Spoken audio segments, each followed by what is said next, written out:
Donc je me suis dit non, moi c'est pas... Il manque quelque chose, il me manque vraiment cette dimension très internationale que j'aime. Et du coup, cette ancienne amie-là, elle avait postulé à ce master-là et je lui ai fait part de mon souhait d'intégrer. Donc c'est plutôt, on va dire, dans une conversation avec des copines que j'ai obtenu le deuxième master. Ah oui, Voilà. ok. Tu as réalisé quel bac? J'ai fait un bac L, option droit et grand enjeu du monde contemporain. Il me semble que c'est ça le nom complet. Et tu penses que ça t'a servi? Absolument, Que, absolument. non, mais Absolument.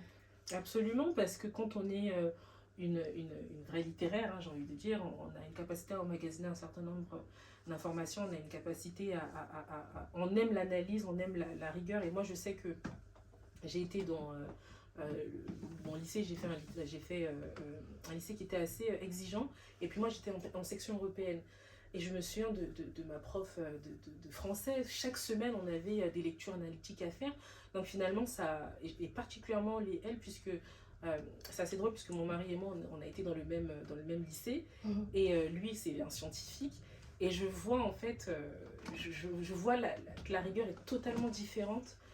Bon, lui, c'est un scientifique, il a la rigueur scientifique, mais moi, j'ai vraiment cette rigueur très, très, très littéraire. Et, et oui, ça me sert encore bien aujourd'hui, enfin, ça me sert encore aujourd'hui dans mon travail parce que j'ai une facilité à aller plonger oui. dans les textes, j'ai une facilité à comprendre certaines notions qui sont apprises, au lycée. En tout cas, je pense pour les L, je ne connais pas les autres sections, mais oui, ça me sert en tout cas pour répondre à ta question. Alors, comme je l'ai dit, tu es donc conseillère parlementaire auprès du vice-président du Sénat. Qu'est-ce que c'est concrètement? C'est quoi tes responsabilités au quotidien? Alors, bon, les gens peuvent se dire, waouh, c'est un truc de malade, comme diraient les jeunes. Bon, près d'un vice-président du Sénat, donc il fait partie du bureau du Sénat. Donc il faut savoir qu'il y en a. Donc on a le président du Sénat, que tout le monde connaît, qui est Gérard Larcher. Ensuite, nous avons 8 vice-présidents. Et le mien est le 4e vice-président. La hiérarchie n'est pas non plus anodine. Ça a quand même un peu, ça a du sens aussi, mais ce n'est pas le plus important. Donc mon rôle consiste, donc, je travaille auprès de lui, mais je travaille pour lui pour ses fonctions de sénateur. D'accord. Avant tout, puisque vice-président, c'est sa nomination interne dans le Sénat, mais au quotidien, donc voilà, je l'assiste sur son mandat législatif et institutionnel, et aujourd'hui un peu diplomatique, puisqu'il est dans son 2e mandat, et il a souhaité effectivement ouvrir un tout petit peu plus sa mandature, se donner une dimension un peu plus internationale, et effectivement, mon parcours, ma formation fait que je peux lui être utile sur ce pan-là. Donc voilà, moi je travaille sur l'analyse des projets, des propositions de loi. Je fais énormément de rédaction d'amendements, rédaction de discours, rédaction de notes de séance, de notes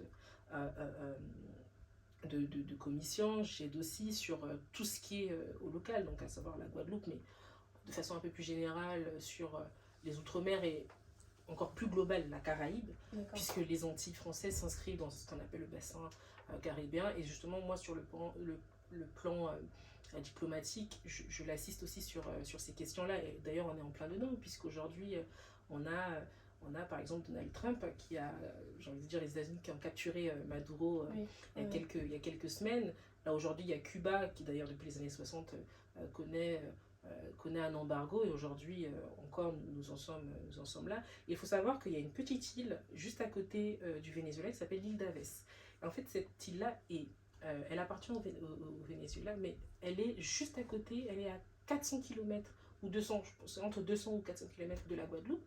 Et donc, la doctrine Monroe dans laquelle Donald Trump veut aujourd'hui s'inscrire, si aujourd'hui il décide qu'il faut les Antilles françaises, parce que pour Donald Trump, en tout cas, la doctrine Monroe, succinctement, c'est de se dire que du nord au sud, de l'est à l'ouest, toute l'Amérique et la Caraïbe appartiennent aux États-Unis. Donc aujourd'hui, Donald Trump, dans sa folie, pourrait décider de se dire que les Antilles françaises, finalement, sont aussi à la Guadeloupe, et d'aller attaquer finalement la France dans ce bassin caribéen-là.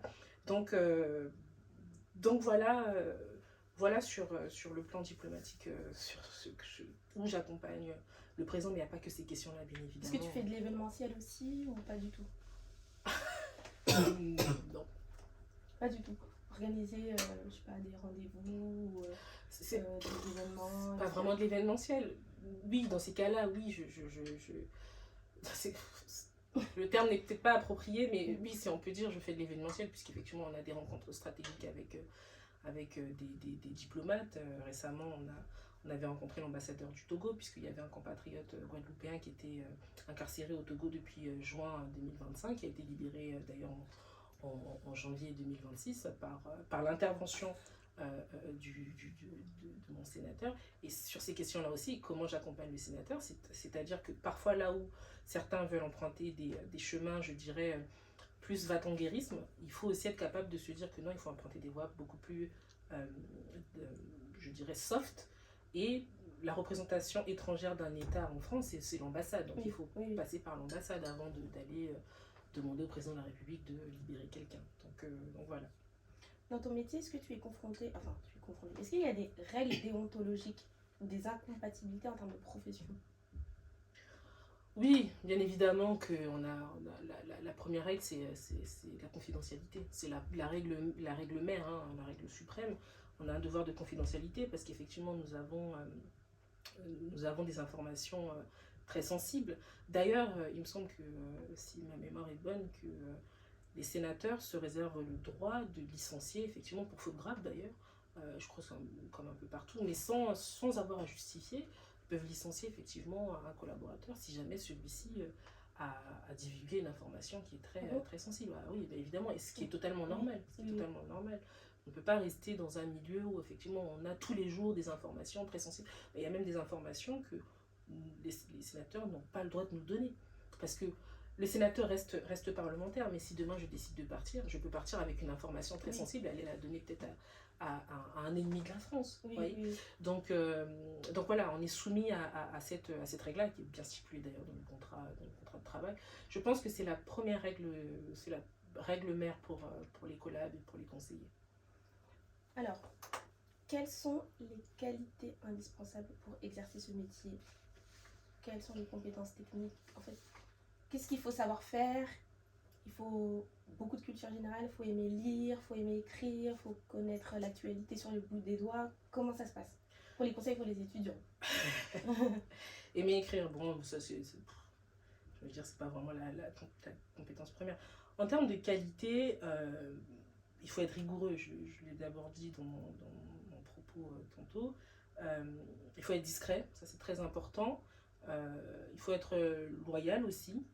Il y a beaucoup de cela, parce qu'il ne faut pas se dire à un moment donné un peu que tu peux aller trahir ton parlementaire parce qu'à un moment très ponctuel, tu n'as pas été d'accord avec lui. Donc il faut beaucoup de loyauté, et puis il faut être endurant aussi. Il faut être très endurant.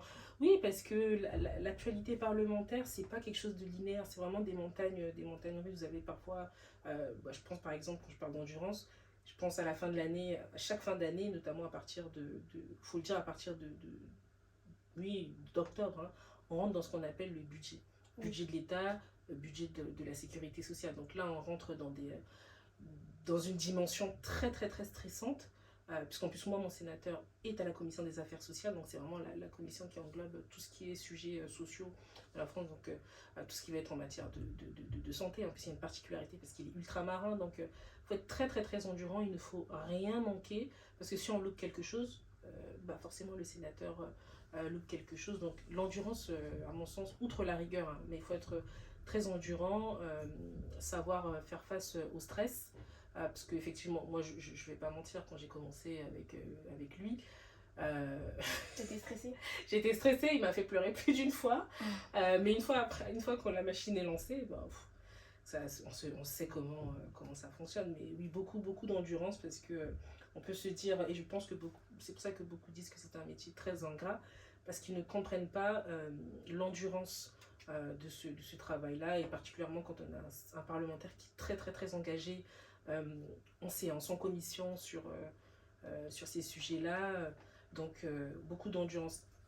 En termes de compétences techniques, moi je pense qu'il faut, je l'ai dit tout à l'heure, un grand sens de l'analyse. Il faut être très synthétique, parce que très souvent, on rédige des notes de synthèse, donc emmagasiner une information, mais il faudrait la retranscrire sur une feuille A4, sans recto, juste en recto et ni en verso, et pas en verso. Donc, il faut vraiment bien synthétiser. Et dans la synthèse qui est faite, il faut qu'on retrouve toutes les informations clés. Il faut aussi une intelligence stratégique et surtout une intelligence situationnelle, parce que voilà, on peut rencontrer des ministres, on peut rencontrer des membres de chancellerie. Donc il faut savoir aussi, j'ai envie de dire, rester à sa place. On ne parle pas, par exemple, à la place, ça nous est déjà arrivé, hein, on avait je me sens que c'était un ministre qui était là, et il y a des gens qui ont le même poste que moi, ou peut-être un poste moindre, qui se permettaient de parler à la place des sénateurs. Donc c'est très compliqué, parce que finalement on se dit, mais qui a été élu, qui n'a pas été élu. Donc il y a des codes à avoir. Évidemment qu'il y a des codes. On est dans une institution, on est au Parlement, hein, on est dans la chambre haute, on est dans la chambre des collectivités, même je pense à l'Assemblée nationale, il y a des codes. Il y a des codes partout.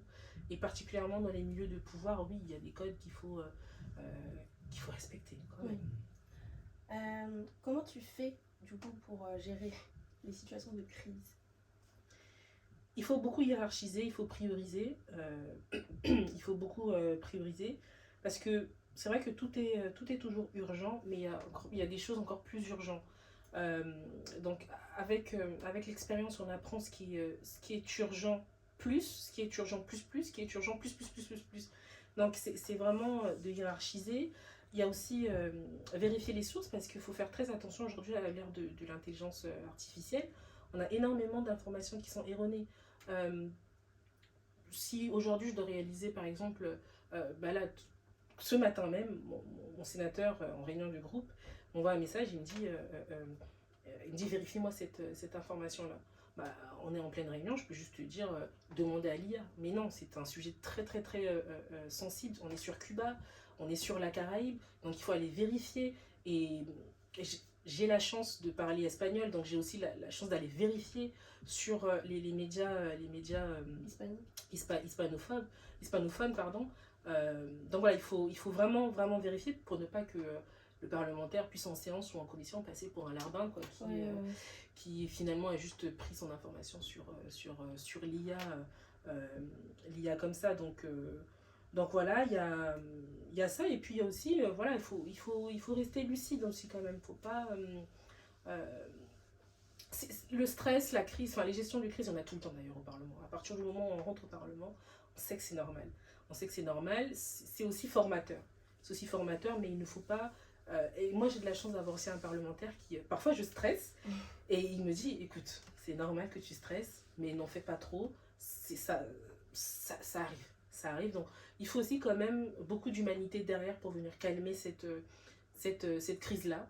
Parce que si on a un parlementaire qui finalement rajoute de l'huile sur le feu, finalement on s'en sort pas trop. Donc voilà à peu près ce que je peux dire pour... tu parles aussi des langues, il faut savoir parler plusieurs langues. Tu parles espagnol, tu parles en anglais, j'imagine aussi. Alors oui, déjà ces deux-là sont pas mal. Anglais, espagnol, français, bon, ça, ce sont des langues effectivement apprises à l'école. Pas l'espagnol, je l'ai apprise toute seule.